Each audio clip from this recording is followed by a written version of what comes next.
Hello and welcome to the podcast Eat Better Food Today. I'm your host, Ken Cunningham. I'm excited to be sharing insights on why we believe that health and longevity begins with the food we eat. The goal of this podcast will be to inspire, educate, and enable folks to live a healthier life and do it affordably.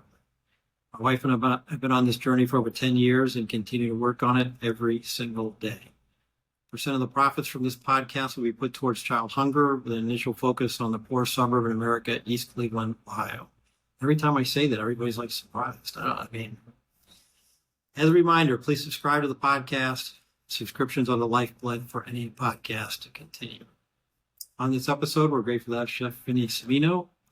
Vinnie was a 2024 James Beard Finalist, and in 2023, his restaurant Cordelia was named Best New Restaurant in Cleveland and was named one of the top 22 restaurants in the U.S. His restaurant embodies Midwest nice hospitality where the team and guests come first. Vinnie and I met at his restaurant Cordelia, where we are talking from today. In this episode, we'll explore Vinnie's thoughts on food, health, and longevity. Maybe get into a little child food conversation here and what continues to inspire him. So welcome, Chef Vinnie. Yeah, thank you for having me. So I always get interesting answers. This first question ranges from coffee to a full meal. So I always ask first what you had for breakfast this morning. Cold brew coffee every morning. Same thing, never fails. Sometimes I mix in yogurt and granola, but 9 times out of 10, it's a cold brew coffee. Okay. Currently from Starbucks, not always from Starbucks, but it's the only coffee shop that I pass on my way from Akron to Cleveland. Okay. So, but yeah, especially when I'm in a hurry. All right. So I've had several James Beard nominated chefs, one award-winning chef that was Brandon that was on the show. And you were recently a James Beard Award finalist for Best Chef Great Lakes. Mm-hmm. So I actually haven't asked any of my previous chef guests before this question. So I'm just curious, what is a James Beard Award and how do you get nominated for something like that? It's a great question. So a James Beard Award, I guess kind of a two-part question. The James Beard Award used to be an award that was awarded to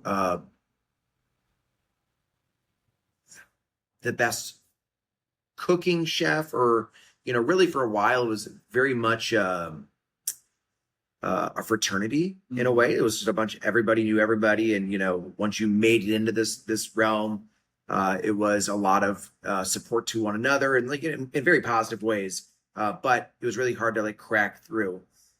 Since the pandemic, since a lot of change in culture and change in our industry, there have been a lot more parameters and guidelines to being a nominee.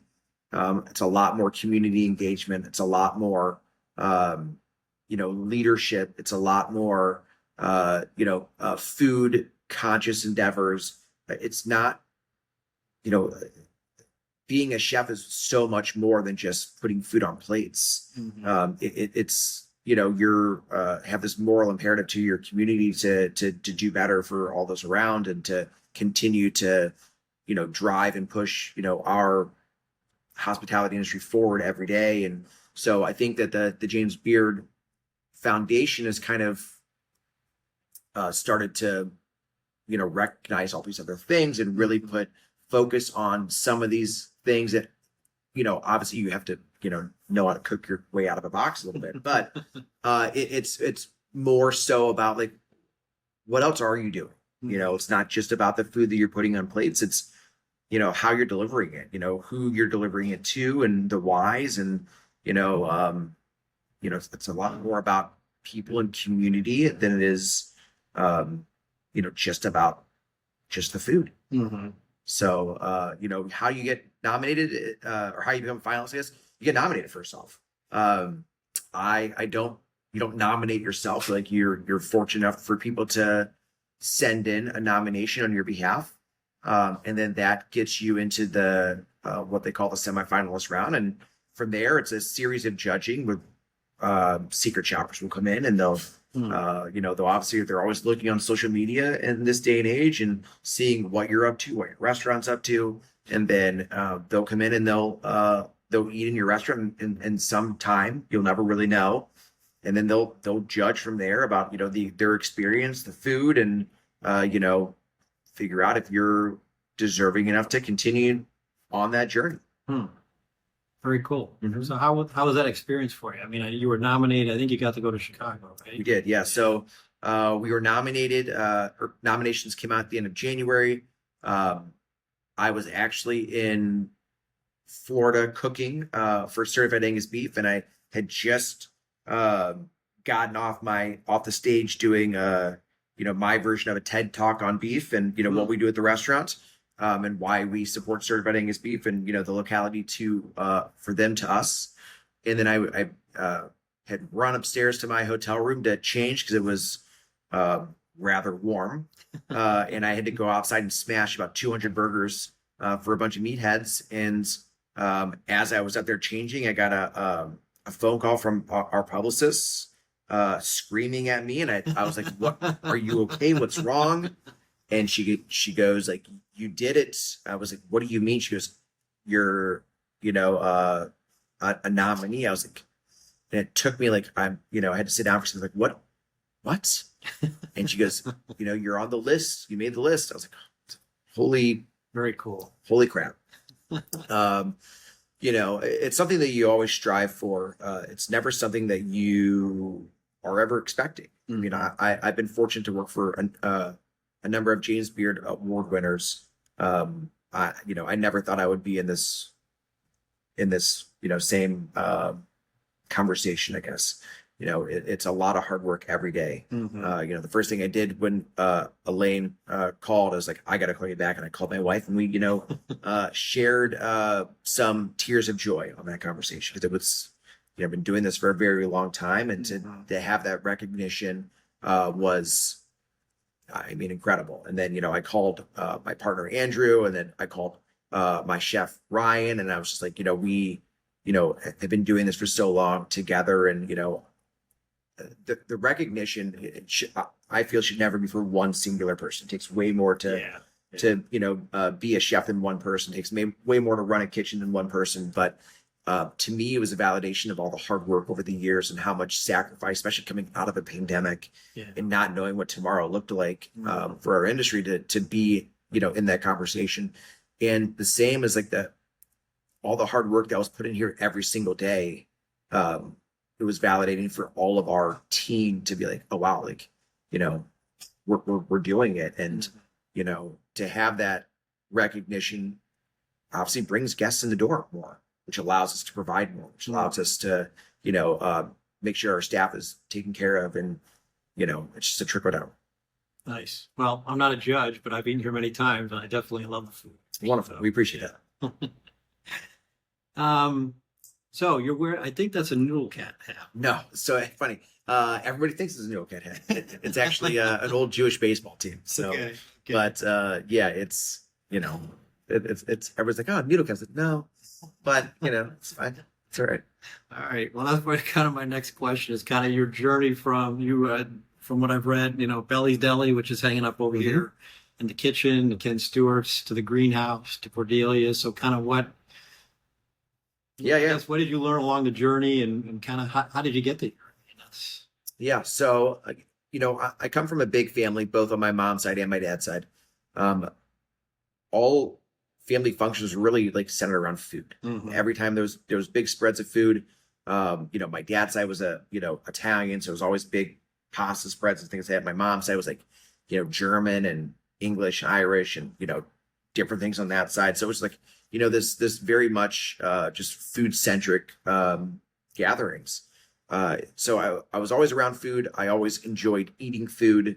What really got me into cooking and wanting to know more about food is I went to a military college in South Carolina that had terrible food. But the city had pretty amazing food. And so I'd always found myself traveling outside of the school to go and eat. And then eventually I would stay down there during the summers. And I found myself working in restaurants because that's where I just always felt comfortable, mostly serving front of the house. And then eventually, matriculated to the back of the house just because people needed help, and people saw that I kind of loosely knew my way around a kitchen as far as like, I can make food for myself and sustain myself. But I didn't really know how to cook. And then I just, really loved food. And so I wanted to figure out how to learn more about food. And the next logical thing was cooking, because that's what, the teaching mechanism was for me, is to learn more about food. And that's just, I found a lot of camaraderie in the back of the house, a lot of,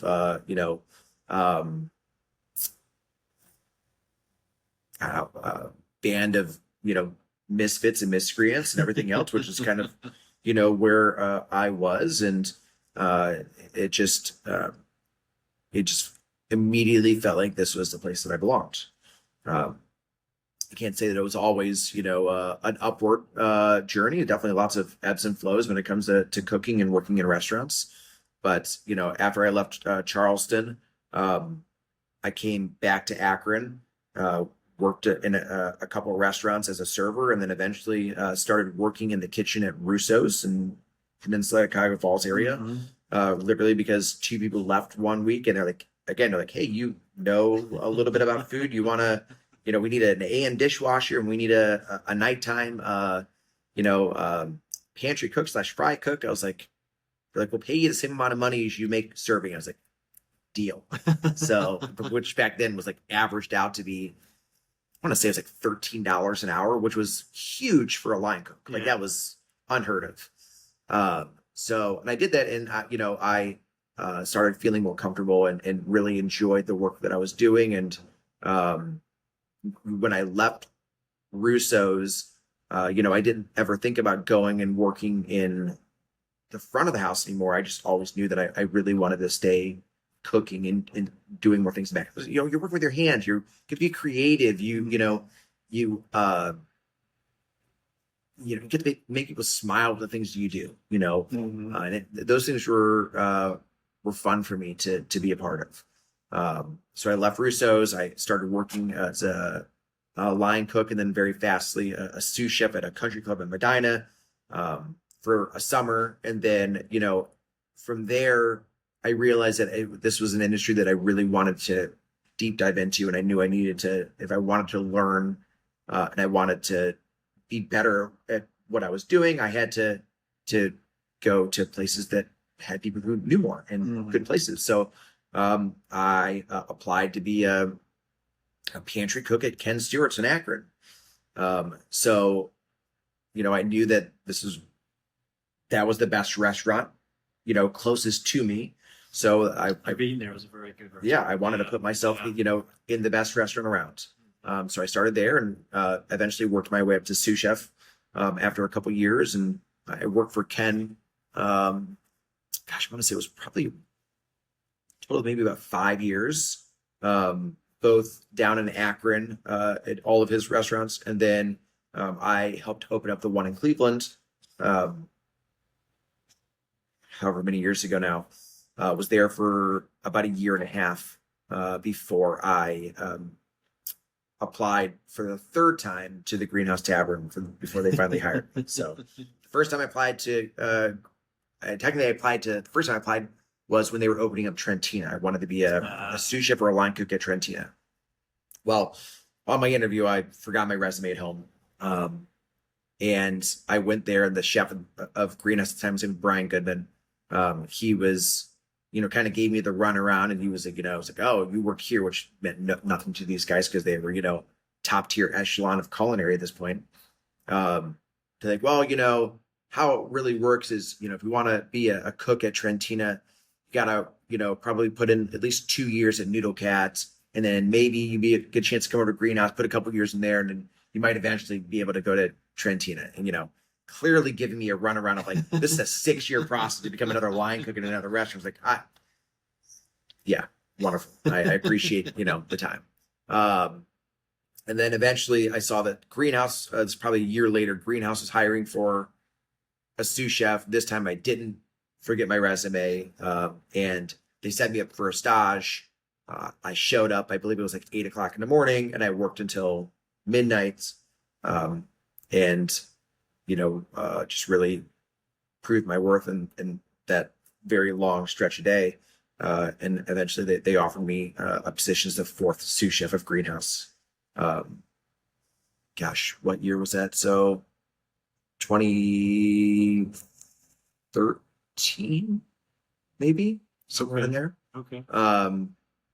Yeah, and then within about 8 months, maybe 7 months, I had got promoted to the CDC at Greenhouse, and then CDC. chef de cuisine. Okay. And then it spent about 2 years as chef of the Greenhouse before I then became chef of Trentina, and then ultimately like corporate chef for all of the Team Sawyer restaurant group. So They won a James Beard in there somewhere. they won a James Beard 2014.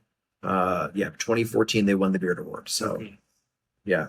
I know Michael Ruhlman had a play in that too. I mean, I don't know if he's still around Cleveland, but he was writing books. Yeah. He's not in Cleveland anymore. I believe he lives in New York. Okay.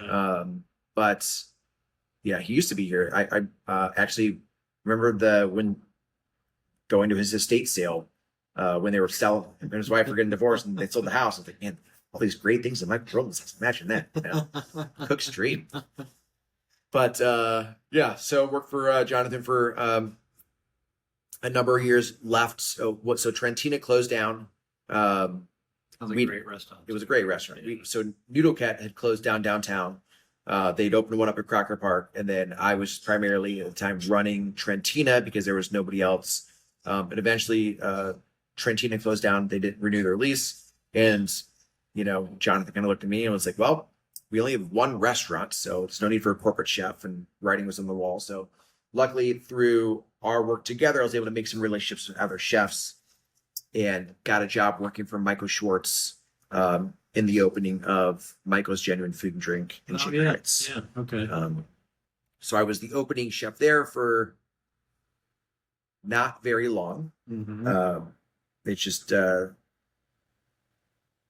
we were looking for two different things, and it just didn't quite work out. Mm-hmm. And then really after that, I thought about I was applying for jobs at Nestle and like getting out of it. At that point in time, I'd had my third kid, and I was like, maybe I should just be home more and be at work less. I loved cooking still. It's just like it was, that experience was very much a draining moment for me for putting in so much work for nothing really. And it wasn't any fault of theirs. We were just, looking for two different things out of that situation. So eventually, I from there, I actually went back to work for Jonathan for a little bit, consulting with him, helping him open his restaurant Sawyer's and then some of his ventures in Columbus. And then, the writing was on the wall that it wasn't sustainable and I needed to find a job. And a friend of mine was the opening GM of the Summer House in Lakewood. And he was like, "Hey, we're looking for a chef if you're interested." I was like, "I really need a job." So it worked out in a very short period of time. So we started working there. I think it was October of 2019. We opened up that restaurant in March 2020. We were open for 6 days and the pandemic happened, which was a very bizarre time to open a restaurant. But what came about that was just really the rest of my journey. So, really opened up my eyes to hospitality and restaurants. And, I spent a lot of time thinking that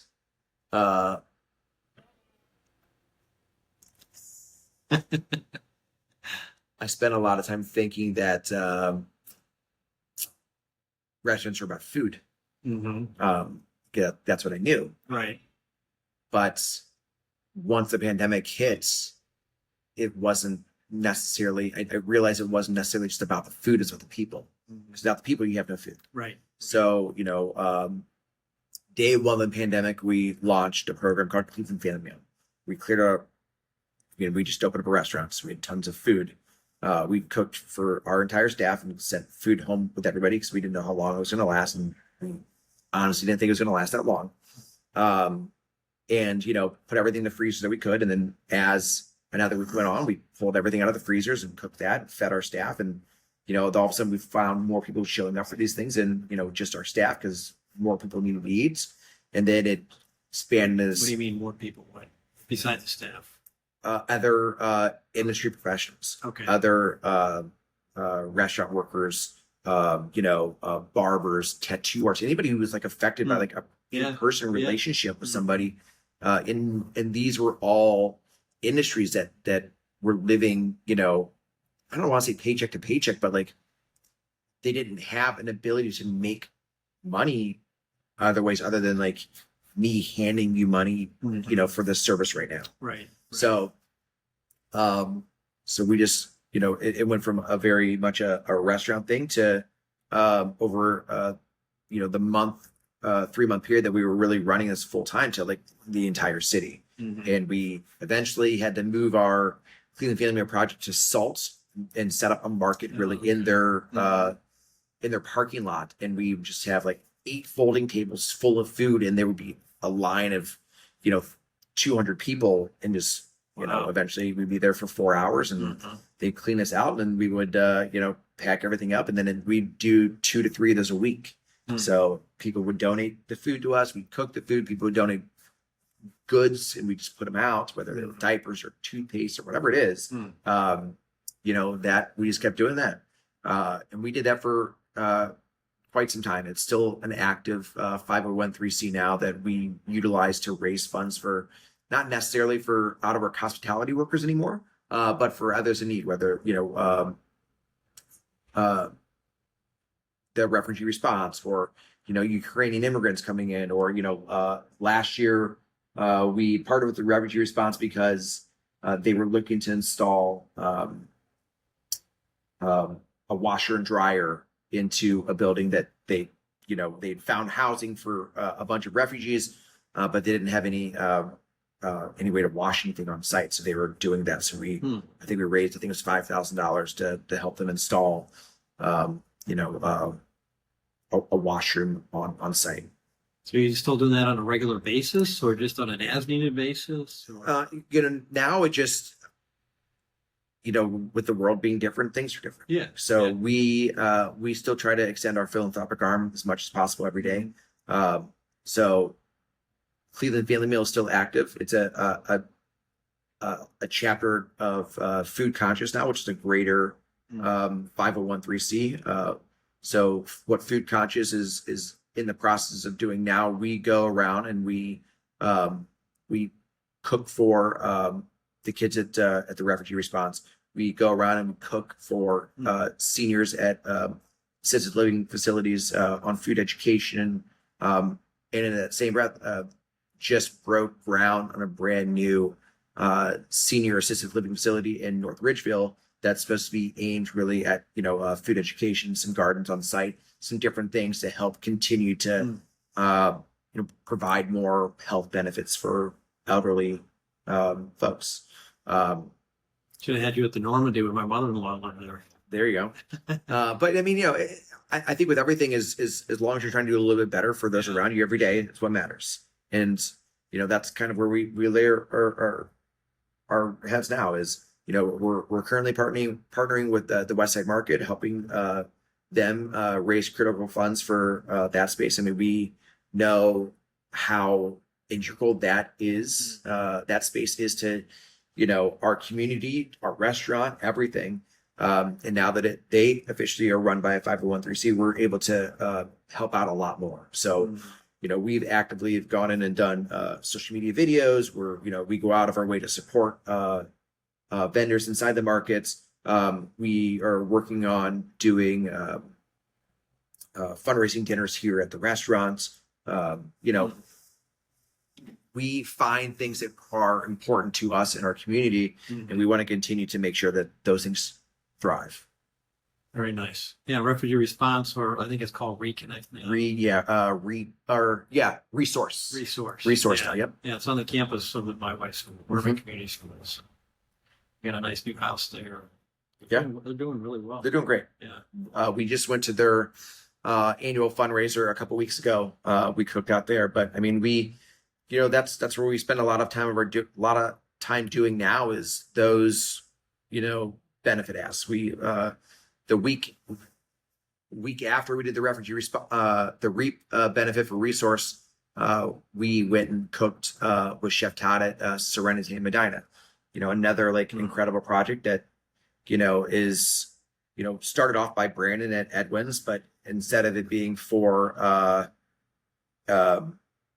people coming out of prisons and whatnot and getting back into the workforce, it's people in recovery.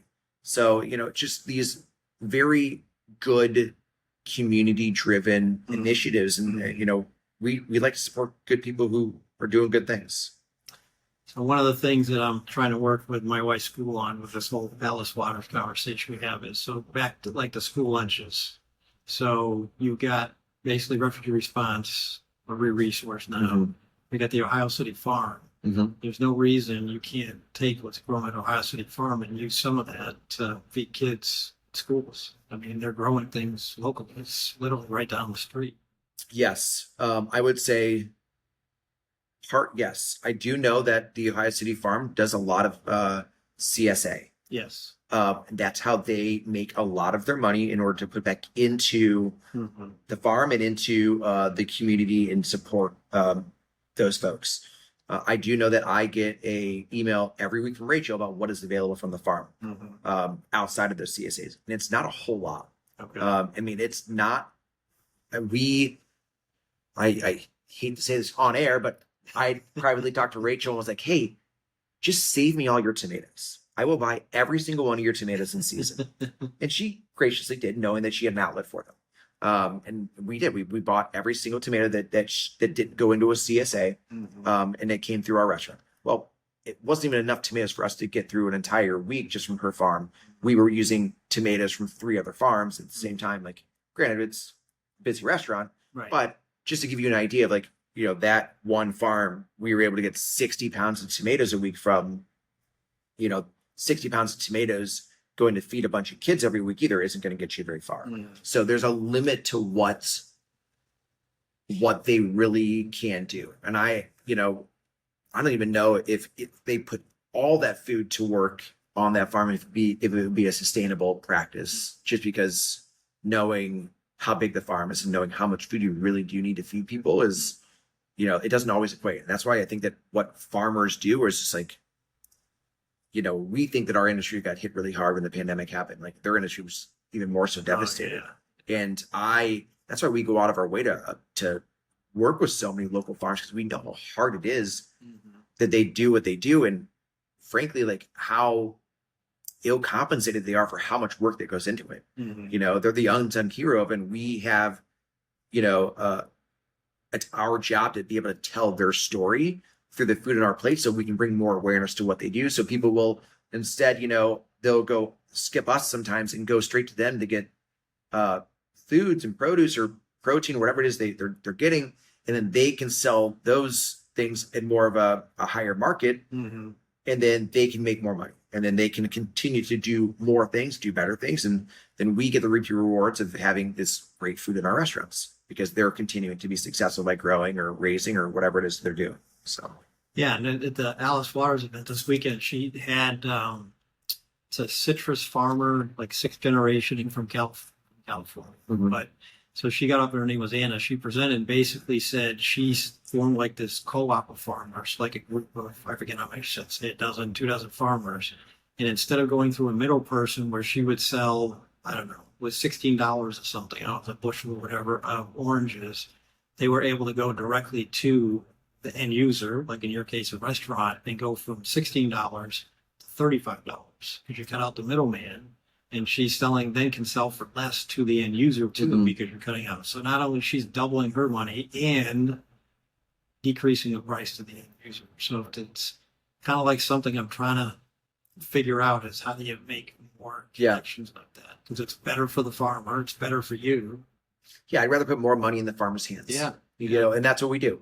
We don't get me wrong, we have commodity purveyors that we use, and they're great. We're in Northeast Ohio. We get, a growing season 4 months out of the year. So, in those 4 months, like, our commodity purveyors know that we aren't going to be using this much, and they're perfectly okay with that, But we go out of our way to support as many different local farms as we possibly can. I drive to 3 or 4 of them a week personally to go and pick up things because that's how important it is. Tomorrow I'll be driving out to Bay Branch Farm off of 117th and Thrush to go and pick up tomatoes. I mean, they're dwindling down, but it's the only farm around that still has tomatoes because they have hoop houses. So I'm going to go and pick out probably 30 to 40 pounds of tomatoes from them, bring it in, put them in our salads. And, during corn season, I drive down to Zalays once a week, pick up 4 bags of corn, bring my cash because they still only take cash. And finally, after 2 years, they recognize me. They're like, 4 bags? It's like, you got it. And it's, I don't stand in line anymore. It's the little things in life, but, every year we go out to Thaxton's Garlic in Hudson. We help plants, we help harvest. We do a dinner out there every year. I mean, the farmers to us aren't just people who provide us with food. They're, it's more about the people. It's more about the connections that we make, the community support that we provide. It's, we've everybody talks about this farm to table aspect of it. I think it's more of a heritage table. I think it's more about community and people and supporting those folks to continue to do more than it's just about claiming something's farm to table.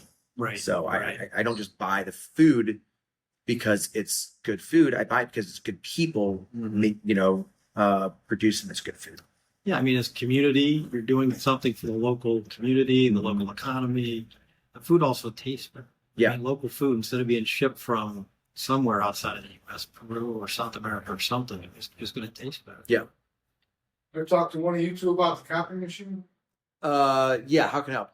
I just need an autograph right now, and I need to order a part for the yellow. Okay. But other than that, everything else will be okay.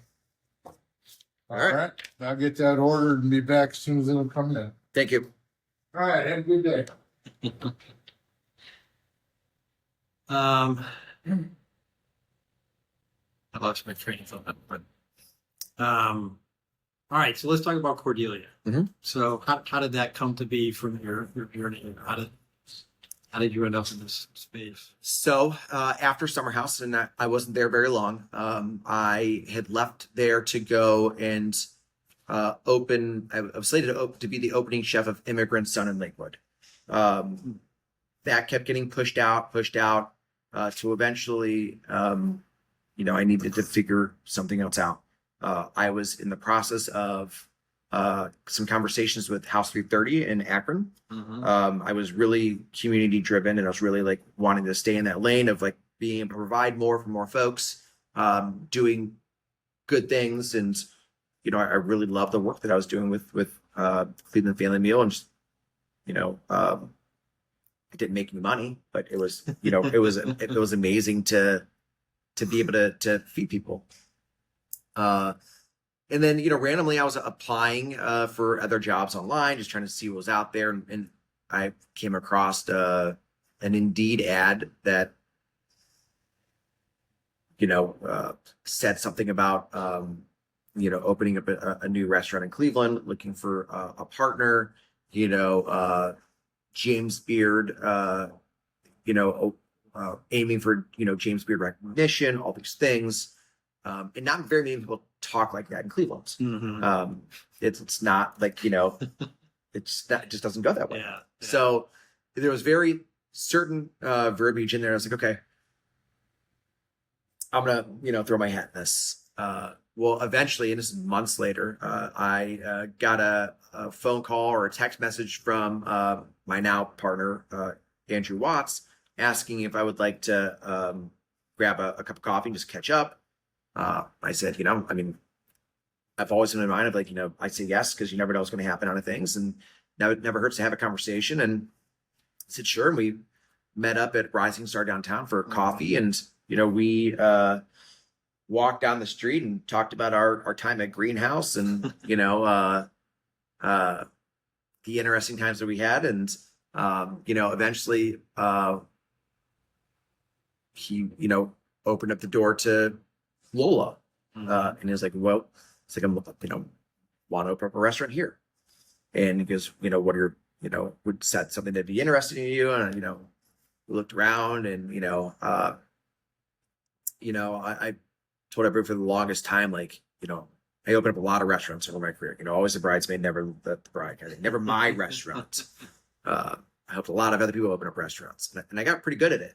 So I knew how to, at the time I was also doing some consulting for a couple of different places around, and I knew numbers, I knew what I was looking at, I knew, what we needed to do to be, successful when it came to, how to run a restaurant. The only thing that was holding me back was the confidence to be like, okay, like now this is your restaurant. And I think at that time, like beyond any time I was, had a conversation with my wife, and I was like, listen, it's now or never. So, I literally for the last couple of years have been a vagabond chef, like cooking anywhere and everywhere and doing anything and everything I can. Like I'll never have more confidence in my ability than I do now, because like now, I'm cooking with, a shoe in one hand and whatever else somebody's giving me in the other hand. I'm like, all right, I'm trying to make something taste good for, I'm just trying to put food on the, food on somebody else's table so I can put food on my own table. Right. And it was, really that desperate at times.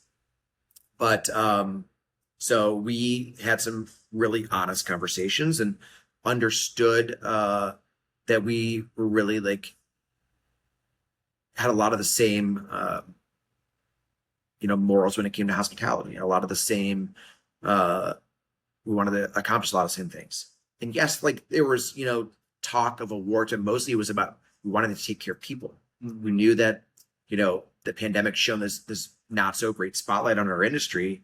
And we wanted to open up a restaurant to take care of people, and not just the guests that walked in our front door, but the folks that walk in our back door. So that's not normal for a restaurant. I just want to point that out. I mean, the way you're describing the way you want to run things, the way you are running things, that is not. Well, and I think that's why we did it.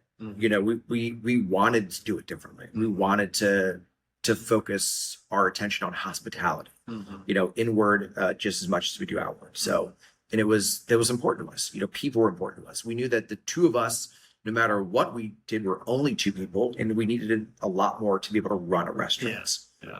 So, we had lots of conversation leading up to it. Eventually, we got together with our wives, and we all got together like, this is a relationship. Like we're getting into this marriage essentially with one another. Like we need to know that we can be partners through this, just like you are in a marriage, and understand that we have the same goals, and what we want out of this situation is the same things. Like I had been in a lot of very tough situations where my ideals or what I thought we wanted to do didn't end up being what everybody else wanted to do. And again, people have different ideas. But Andrew and I had, the same ideas. We wanted to take care of people. We wanted to use the conduit of food and hospitality to do that. And of course, we, had some conversation about what the menu was going to look like. And he did blow Andrew up on this, but he was like, I want to have wings in the menu. I was like, I'm not having wings in the menu. It's like, there's no fucking way we can have wings in the menu. Both of us work at a greenhouse. They're going to kill us. He's like, fair enough. He goes, we have to have a burger. I was like, I'm like, you're right. We should have a burger. We're down in the entertainment district, so we really should have a burger. And so, but I was like, listen, I'm not just going to do any burger. I'm going to do a burger that I want to do that's interesting, and it's not just a traditional burger. And now we have this, what we call the burger box, which is like our ode to some of my favorite burgers. Eating when I was growing up, from like Hamburger Station to White Castle, and it's like this fun, shareable, burger experience. Great for everybody going on baseball. Yeah, exactly. So, and now, our chef Barrett set the burger record on Friday, I think it was, and sold 91 burgers on Friday night. I mean, we're not a burger restaurant, so 91 burgers. It was crazy. So the whole restaurant cheered for him. There was a Guardians game then. Yes, yeah, there definitely was. It definitely helps. But yeah, I mean, really our ideals were aligned. What we wanted to accomplish was the same. We knew that, restaurants were built around people. So we opened up our doors. The first thing we set out to do was provide benefits for our staff. So we do medical, dental, and vision. We also knew that we wanted to do a 401k, and within I think it was about 6 or 8 months from opening our doors, we started a 401k program where we do a matching percentage, because it's not just about taking care of you today, it's about taking care of you tomorrow, because that's tomorrow is more important than this moment right now. We wanted to be able to show our appreciation more and more. So everybody grows old. Yeah, exactly. And I mean, listen, I'm 41. I was never offered any type of 401k until we started to do it. I was only ever offered benefits once, and that's when I was at Greenhouse, and I had to be an upper tiered manager in order to get those benefits. Like, we didn't want it to have this stigma around it. We wanted to offer benefits to everybody who was able to, be here. And I think I think you have to work 30 hours a week in order to be able to get the benefits. And if you want them, they're there. If you don't want them, like, we're not going to force you into them. Yeah. But, we want to be able to give you that option for those inalienable rights, Nice. Again, that's very unusual for the restaurant. Yeah. Thank you.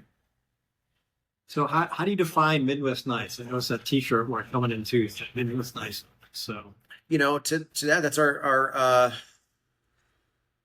Midwest hospitality. Our holding door open for folks. Being gracious to welcome them into our proverbial home. To I make it a point to go around before I leave every night and give everybody a high five. Like, to me, those little things are important. The recognition, to saying hello, to checking in on one another, to being appreciative of the time you spend around everybody. That's Midwest Nice. That's us in a nutshell. We're just we're happy to be here. We're happy to spend time with the folks who choose to spend time with us, and really we just like to share with others. Same kind of thing when I talk about the food that we cook. Like, people ask, what do you cook? What are your specialties? It's like, I don't know. We cook food that we want to eat, and we love sharing with others. 9 times out of 10, if we're cooking something that we want to eat, you will probably like it, because we like to eat food. Yeah. So yeah. And so it just kind of works out that way. And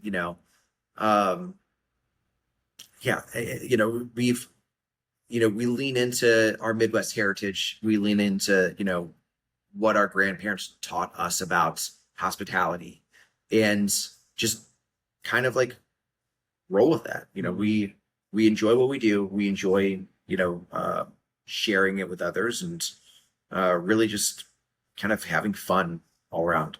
Nice. Very nice. Cool. So I had a conversation with Dr. Carter from Cleveland Clinic. He runs the functional medicine, director of functional medicine over there. And we had a discussion about healthy eating. He cooks at home a lot, but he's very particular about places he eats. So he goes to like Ohio City Provisions to buy produce and meats for he's going to cook. And he only eats at restaurants that have like a list like you have of basically farmers that are providing food into the restaurants. So what are your thoughts on, so we kind of talked a lot about helping people, community and all that, but ingredients and how it's good for health. So food is medicine. Food is medicine. Good ingredients. I'm still new to the food as medicine. Okay. As far as, I think it's a little bit different for everybody. Everybody's bodies are a little bit different. They, accept things a little bit differently.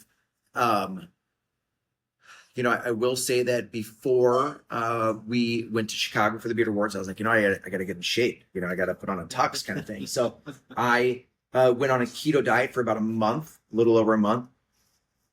And it was probably some of the best my body has felt in years. Whatever I eliminated something that my body didn't like. Yeah. And it was performing a lot better. That was for the 40 something days I was on it, not anymore.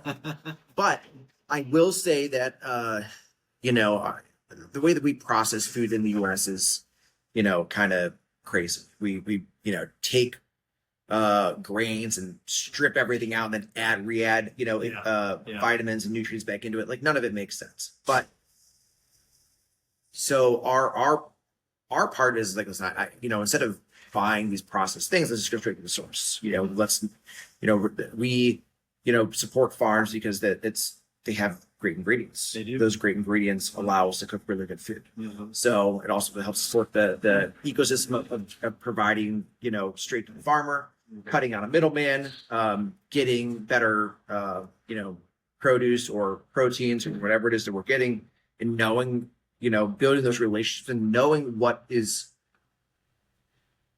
exactly where our food comes from, exactly what's in our food, exactly, you know, why we're choosing to partner with these folks, because it's, you know, it's just good food done better.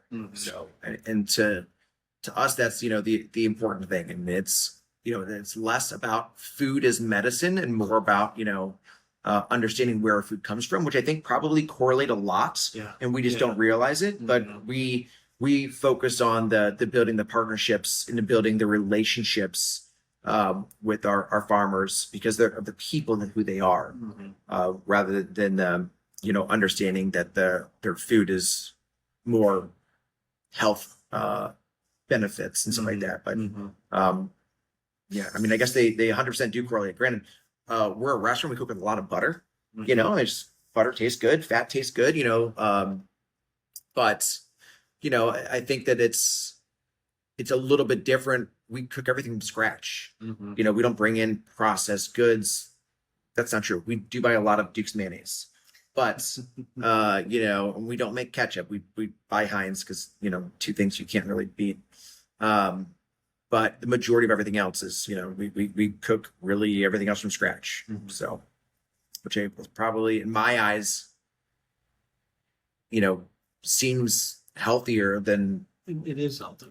buying a lot of things. Because like you said, all that stuff they're adding, but there's been a lot of research talking about ultra processed foods, making people obese, contributing to chronic disease. Yeah. You know, versus you don't find the same instance when you go to France or Italy. I don't know if you're traveling a lot or whatever. But Not as much as I would like. okay. You're probably too busy doing what you're doing. But yeah, but I mean, yeah, they're not as unhealthy as we are in America. Yeah. So that's because of the way they're eating and the way we're eating. Yeah. Yeah, you know,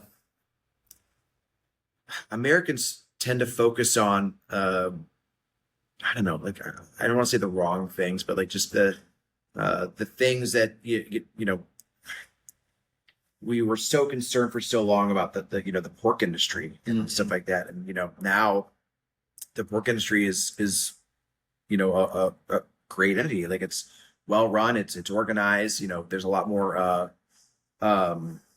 walls in place to make sure that, you know, everything's good. People still don't eat pork, you know, over or under well or you know, anything else like that. Honestly, you can eat pork rare now. Like, it's good stuff. Like, there's been so many, you know, strongholds put in place to make sure that those things are good. And you know, you're not getting that you know, the stuff that was happening with the 70s, I think it was 80s. People still remember that. Yeah. You know, and that's the thing. You know, people, you know, don't realize that the majority of the sugar that we eat in the United States come from beets. You know, it's just, and it's so processed and you know, put down that you really, I think Domino Sugar is one of the only sugar producers in the U.S. that still uses sugarcane. So it's just, there's so much when it comes to food that people just don't understand. And it's, you know, our job as a restaurant to do some of that education, you know, through what we can. But that's what we do. We tell stories. We have fun with it. You know, we make our own breads in house. We, you know, utilize, you know we can't grow our own wheat or mill our own grains. At least not yet.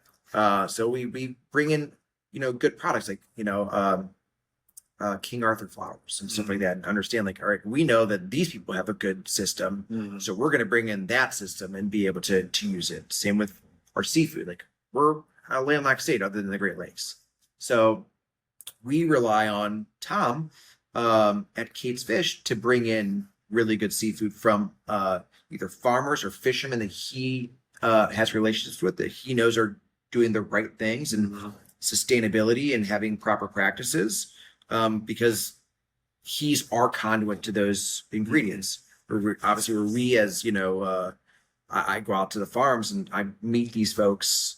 He's got that opportunity on that side, and we're just kind of meet in the middle. So, well, he does a great job with the walleye, as do you. So, yeah. So I mean, and that's what we do. We rely on people who have more knowledge of things, who have the same ideology about food as we do, to help us continue to make that happen. Fantastic. So we were talking about school lunches earlier. So I mean, the way and kind of, so you have an experience, you know the farmers, you see how stuff is grown, you're cooking fresh ingredients. But a lot of kids today, because of the way the food industry has evolved in the U.S., they're eating things out of bags or packages. There's like, you learn how to cook from your family, your grandparents. You got all that. I got all that too. But a lot of kids today don't understand where their food comes from. Yeah. So I think it's important to kind of get more education around this whole farm to table. Not only is it good, but just so kids understand where their food is coming from. Right. Yeah, I agree. You know, and I think when it comes to kids, it really needs to be this garden to table. You know, we need to have more access to fresh foods. And, you know, I said it earlier, you know, my kids, I have 3 kids, you know, where we currently live, we have a whole bunch of just like plants and pots that are all over the back porch. We got 2 chickens, and so they see where the eggs come from. They go and pick them up out of the coop. You know, they understand where the tomatoes come from because they come off the vines, and they're more apt to try those things. Like our backyard right now has got, you know, in springtime is littered with mulberries. So they'll go and, you know, there's not just me like, here, try this thing that comes out of a package. They're going to eat the mulberries off the trees, and then they have a more of a connection to it, and they're more apt to try things. They're more apt to, you know, to be willing to go out of their way for different things rather than like me putting something on a plate and like, I want you to eat this. And I think that translates into other things. And sometimes, you know, now I can give my oldest daughter, you know, something. I'm like, hey, just try this. She's no idea what it is. She'll either like it or not like it, but she'll try it once because, you know, she's got a little more connection to food in that way. Don't get me wrong, my 9-year-old doesn't eat anything. Cheerios, pouches, chicken nuggets, and we try to buy the ones that have like cauliflower built into them and everything else, but she doesn't eat anything at all. I don't think she's eaten a single thing that I've ever made. My 5-year-old does a little bit better, but you know, and I think that's parenting, is trying to figure that out. But I think the more education that we can do, the more we can surround our kids with fresh ingredients, the more opportunity we give them to try things. And I think that, you know, that starts with you know, that those gardens and them getting their hands in the dirt and you know, feeling connected to those ingredients, and they'll be more apt to, like, I've seen this now grow and everything, and, you know, at least give them that opportunity to try. Yeah, couldn't agree more. Yeah, my kids would refuse to eat seafood as they were growing up, and then we took them on a fishing trip, and they caught their own fish, and they ate their own fish. Yeah. So up until that point, they were like, "No, I'm not eating seafood." So Yeah. just because they did it, they did it. So, all right. So let's UH 5-star sensation. What's your involvement there? What are you doing? Why are you doing it? So I'm the host chef for the 5-star sensation. What that is, it's a fundraiser for the Simon Cancer Research Center. Happens every other year in Cleveland. And basically, we bring a bunch of chefs from all over Cleveland, from all over the country. We all gather for an evening and raise critical funds for cancer research.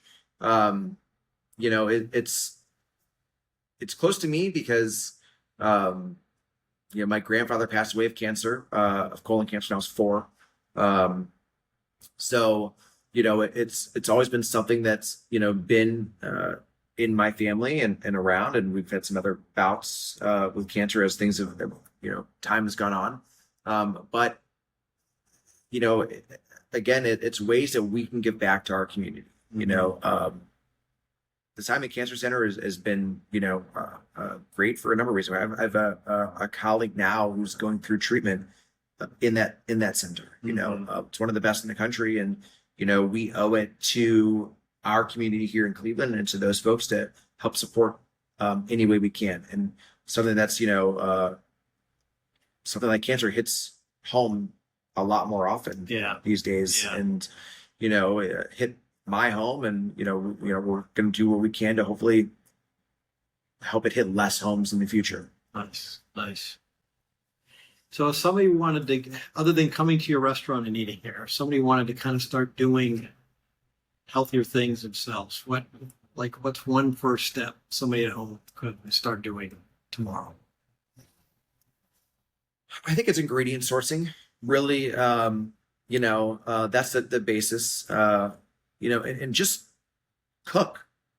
I mean, even if you go to a grocery store and buy fresh stuff, that's better than you buying fast food. And I think just, and starting to cook and just doing basic things at your house is your first step is that. I mean, I say ingredients or something like, yeah, great. Go to farmers markets, do all these things. Like that's, figure out where your food comes from.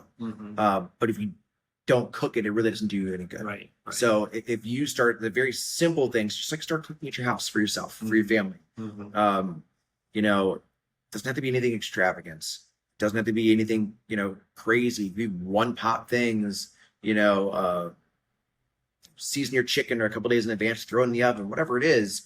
But you cooking is going to be healthier for you. It's going to be healthy for your kids. You're going to ingest less toxins and less processed things, just because you're not putting them in there. Right. So, I mean, just cook. And plus, there's videos all over the internet. I mean, you can take a look and anything so you easy want to to make. Yeah, pick It's up so all these easy. ingredients, type it into Google, and there's a video about it. I've been cooking for 20 plus years now. I still go to the internet on things about cooking because there's so much out there every single day. Yeah. Somebody Somebody comes up with a new technique and this or that, or like, one pot something or another. Like, I have a family of 5. We do a lot of these one pot, quick, easy meals at nights because, I have an 11-year-old who's in costume club. I have a 9-year-old who's in soccer. A 5-year-old is just running crazy around the house. Like there's not a whole lot of extra time to, go out and, we're not meal planners. We're not like, I wish I could tell you that we had this perfect little life, that we meal planned everything and we knew exactly what we were cooking every day. And, we cooked every night. We definitely don't.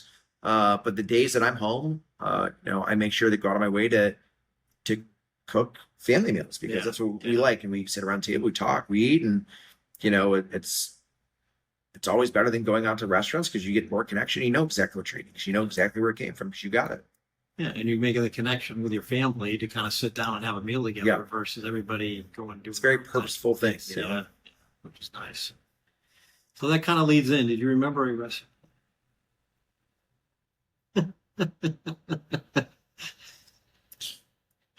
I will say that in my older years, my memory is not as good as it used to be. But how that feels. Yeah.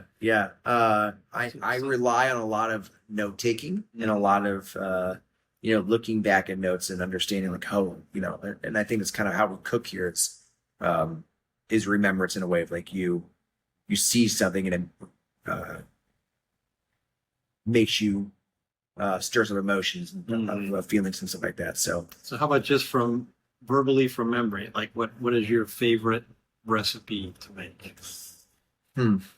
Like detailed ingredients. Yeah. So one of my favorite things to do at home is this like 42-minute chicken. That's what we call it. Okay.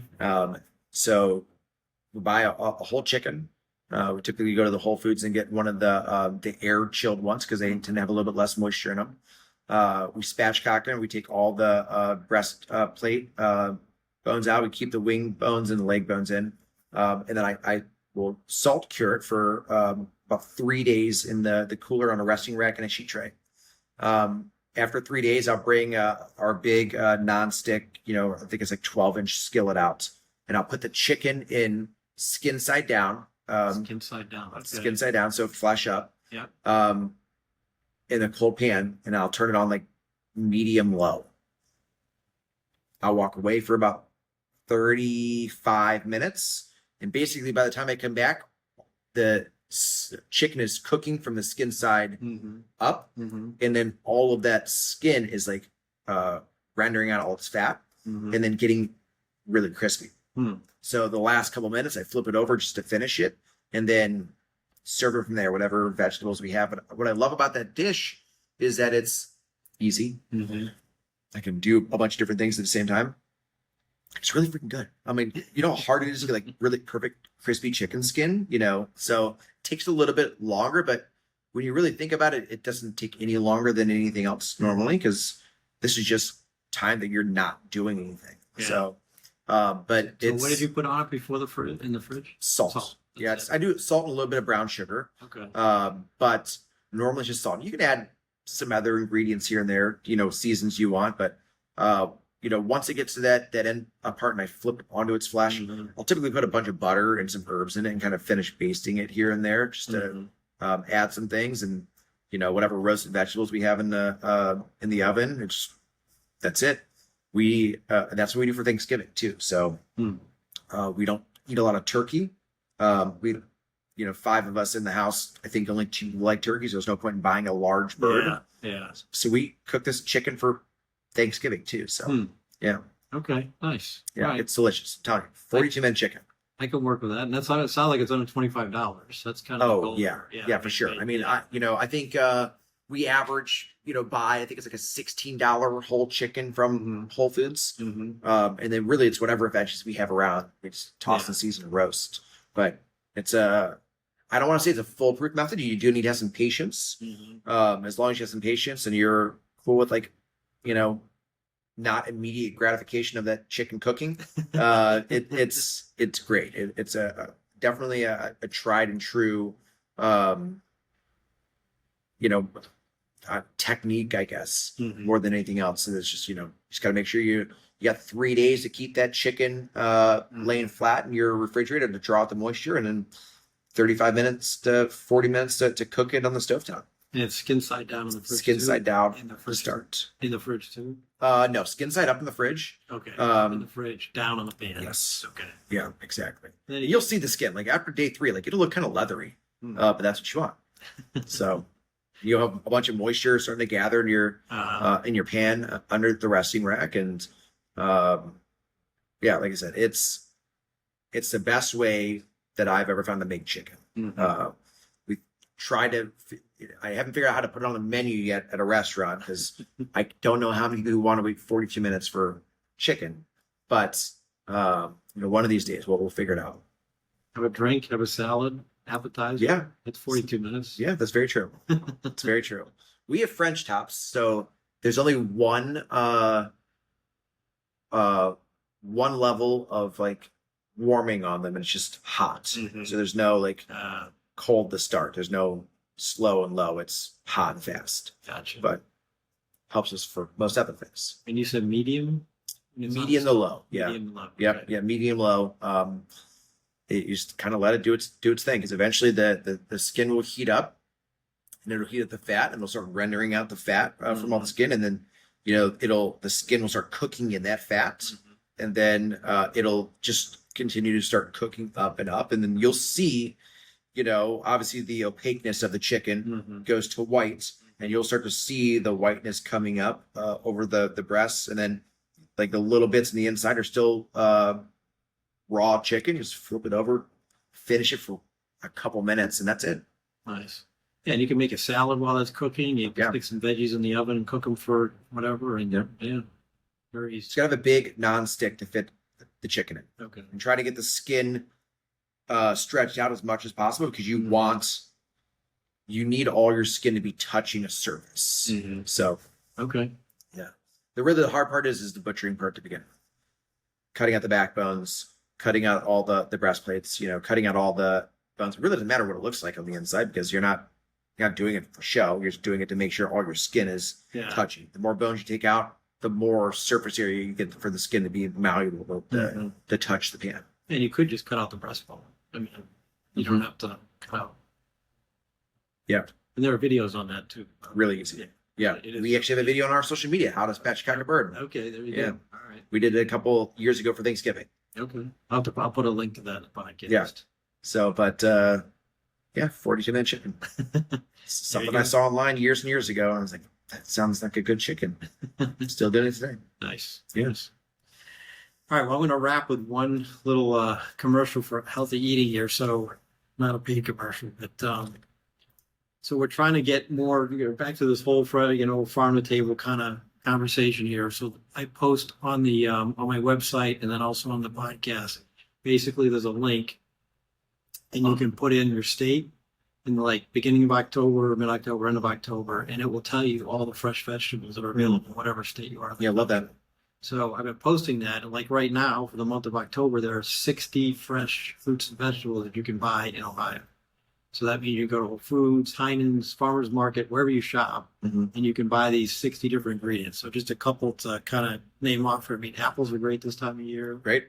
Broccoli, cabbage, carrots, lettuces, mushrooms, turnips, any kind of squash, zucchini are all fresh. I mean, you can reference that, take a look at it before you go shopping, and just pick a couple that you're going to make with your 42-minute chicken, and you're good to go. Yeah. So, all right. Well, thank you for being on the show today. Much appreciated. Yeah. Thanks for the conversation. Thanks for having me. All right. Awesome. Appreciate it. Thanks, Vinnie. Good stuff. Yeah. Thank you so much.